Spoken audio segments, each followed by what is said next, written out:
नमस्कार। कृषि जगत चैनल से प्रस्तुत है राजस्थान का साप्ताहिक मौसम पूर्वानुमान।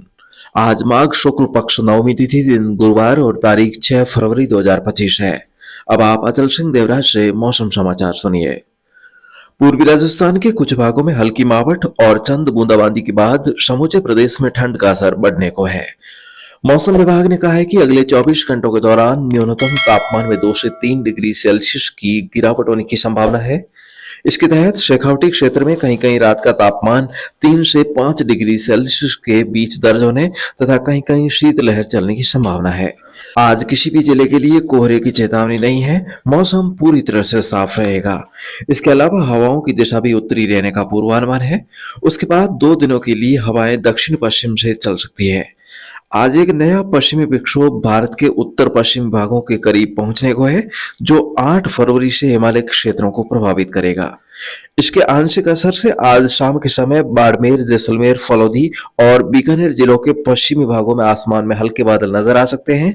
कल दिन के समय पश्चिमी राजस्थान के अधिकांश भागों समेत पूर्वी राजस्थान के भागों में भी आंशिक बादल छाने की संभावना है। कल से सोमवार तक प्रदेश के बीकानेर, जोधपुर, अजमेर, जयपुर, भरतपुर, कोटा और उदयपुर संभाग के विभिन्न भागों में कभी कम तो कभी अधिक मात्रा में हल्के बादल छाए रहेंगे। इस दौरान श्रीगंगानगर और हनुमानगढ़ जिलों के 1-2 स्थानों पर चुटपुट बूंदाबांदी या बौछार मात्र गतिविधियां हो सकती है। मौसम विभाग ने बारिश की संभावना से इनकार करते हुए अगले 1 सप्ताह तक मौसम शुष्क रहने का पूर्वानुमान व्यक्त किया है। इस सप्ताह में अगले 3 दिन उत्तर पूर्वी राजस्थान के भागों में कहीं कहीं ठंडी हवाएं चल सकती है। शेष भागों में सर्दी का असर यथावत बना रहेगा। अगले सप्ताह की शुरुआत में रात में ठंड का असर धीमा पड़ता हुआ नजर आ सकता है। वहीं दिन से सर्दी विदा हो सकती है। ऐसे मौसम में सरसों की फसल के जड़ों के पास और अवंकी खरपतवार की संख्या बढ़ सकती है। ऐसे में किसान भाई आवश्यक होने पर एक अतिरिक्त सिंचाई अवश्य करें। साथ ही किसान भाई जीरा, मेथी और इसबगोल की फसल में मोइला कीट का प्रकोप होने पर थायोमेथोक्साम 25% WG दवा और चने की फसल में हरी लट की रोकथाम के लिए इमामेक्टिन बेंजोएट 5% SG दवा का छिड़काव अवश्य करें। और किसान साथियों, बातें बाजार की में आज बात करें फलौदी कृषि उपज मंडी के कल हाजिर बोली के भाव की। तो ग्वार 4,800 से 5,000 रुपए प्रति क्विंटल, इसबगोल 9,500 से 12,000 रुपए प्रति क्विंटल, जीरा खराब गुणवत्ता का 17,000 से 19,000 रुपए और अच्छी गुणवत्ता का जीरा 20,000 से 22,000 रुपए प्रति क्विंटल के भाव। सौंफ 6,500 से 8,000 रुपए प्रति क्विंटल गुणवत्ता के अनुसार।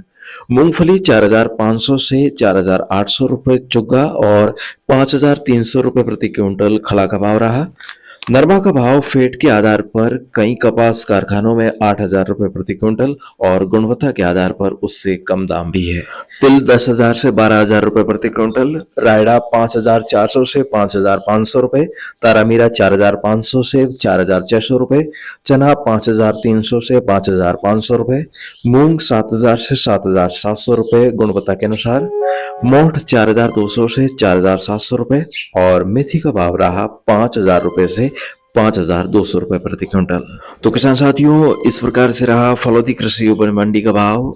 राजस्थान के अलग अलग जिलों में हर कृषि जिनिस के भाव अलग अलग हो सकते हैं। और कल की वीडियो के कमेंट बॉक्स में एक भाई साहब जी का कमेंट मिला कि भावों की तो बात ही नहीं कर रहे हो, भविष्यवाणी का सपना देखा था। तो किसान साथियों, आप उस वीडियो में अभी भी जाकर सुन सकते हैं। जिस समय अवधि में जिस कृषि जिनिसों के भाव में बढ़ने की भविष्यवाणी की गई थी, उस समय तेजी जरूर रही है, भले ही वो 200 से 500 रुपए तक की ही क्यों ना हो। और अब यहाँ पर एक बार फिर से आपको कहना चाहूंगा कि अगले सप्ताह 13 फरवरी से लेकर 14 मार्च के बीच कुंभ राशि पर सूर्य और शनि ग्रह की युति होने से सभी काले रंग की वस्तुओं में जैसे तेल, तिलहन, पेट्रोल, ऑयल, अरंडी, ग्रेनाइट और शेयर बाजार के स्टॉक्स में अच्छी तेजी रहेगी। और इसी बीच इस महीने के आखिरी दिनों में हरे रंग की वस्तुओं में भी तेजी रहेगी और इस बात में शास्त्र सम्मत प्रमाण है। लेकिन दोस्तों, किस वस्तु का कितना भाव हो जाएगा, ये मेरी ओर से कोई प्रत्याभूति नहीं है। और दोस्तों एक बात मैं आपसे और कहना चाहूंगा कि किसी भी बात को बढ़ा चढ़ाकर बताना मेरी आदत नहीं है, चाहे वो मौसम हो चाहे वो मंडी भाव की भविष्यवाणी। जो भी गर्भ शकुन में वर्णन है उस आधार पर मौसम में बदलाव जरूर होता है। वो राजस्थान के किस कोने में होगा इसकी कोई प्रतिभूति नहीं है। ज्योतिष की भविष्यवाणी के अनुसार तेजी और मंदी जरूर आती है, मौसम में बदलाव जरूर आता है, लेकिन कहाँ पर कितना असर होगा ये कह पाना मुश्किल है। दोस्तों मैं तो आपसे हमेशा से यही कहता आया हूँ कि आप व्यापारियों की देखा देखी करके माल को स्टॉक मत कीजिए। उनका लंबे समय का नजरिया होता है और आप उनकी नकल करते हैं तो ये घाटे का सौदा हो सकता है। क्योंकि दोस्तों किसान बिना किसी अतिरिक्त आय के 6 महीने तक फसल पकने तक का इंतजार करता है और उसके बाद भी यदि लालच में आकर अपनी फसल समय पर नहीं बेचेगा तो फिर आर्थिक और मानसिक चिंता का बढ़ना तो स्वाभाविक ही है। और आपने देखा होगा कि दोस्तों सितंबर 2024 से अभी तक शेयर बाजार तकरीबन 10% तक की गिरावट में है। इसलिए दोस्तों ग्लोबल स्तर पर मंदी चल रही है तो बाजार भाव में तो मंदी आना लाजमी है। और दोस्तों ये भी जरूरी नहीं है कि हर साल वही भाव रहेंगे। तेजी मंदी बाजार का नियम है, इसलिए किसी के बहकावे में न आकर अपनी बुद्धि और विवेक से काम करें। तो दोस्तों फिलहाल आज के मौसम बुलेटिन में अभी के लिए बस इतना ही।